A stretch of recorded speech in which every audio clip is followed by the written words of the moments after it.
Hi guys! Good morning, good morning! So ito yung update ng ating tomato o kamatis ng communal garden ng Barangay Dinahican. So ito yung part 2 guys ng ating kamatis dito. So ito guys ay 100% organic. Kasi wala itong synthetic fertilizer.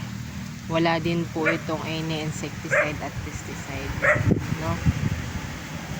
So, antabayan na natin guys ang mga pangyayari sa lugar na to at tayo makakatikim ng kamatis.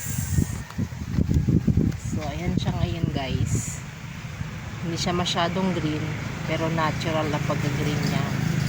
At nakita nyo naman ang dahon, ang puno, ang taba.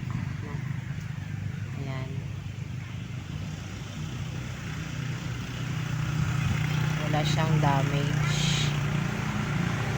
So yan ay alagang full harvest.